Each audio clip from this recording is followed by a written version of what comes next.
firma che il governatore Zaia definisce storica, quella col ministro all'istruzione Marco Bussetti nella scuola grande di San Rocco a Venezia. Un protocollo d'intesa per lo sviluppo delle competenze degli alunni in materia di storia e cultura del Veneto. Parliamo della possibilità, nell'ambito di quelle scelte autonome all'interno della scuola, di poter dar corso a un programma di formazione di alcuni docenti rispetto alla storia, alla cultura e all'identità veneta. Anche qui con la volontà di essere, come si può dire, poliedrici nell'offerta formativa, e quindi oggi noi siamo qui a presentare una firma storica.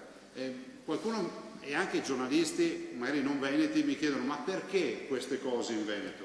Intanto perché noi qui abbiamo fatto un referendum e i veneti si sono espressi per l'autonomia, e l'autonomia è una condizione di vita, no? Di rispetto delle leggi, ma anche di voler fare.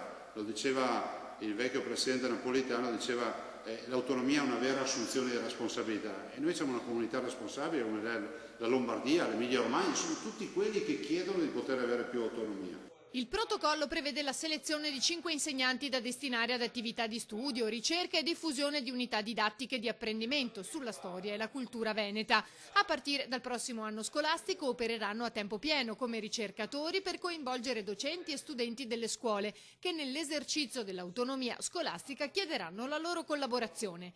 Presenti alla firma autorità regionali, rappresentanti dell'ufficio scolastico regionale e del mondo della scuola, anche se evidenzia il rettore dell'Università Ca' Foscari, bisogna andare oltre. Connotare e dare forza alla cultura locale è importante. Io devo dire, rimango comunque convinto che sia importante che la scuola rimanga aperta, guardi al mondo e faccia della propria identità un modo, una forza, attraverso la propria identità dia forza la capacità di dialogare con il resto del mondo.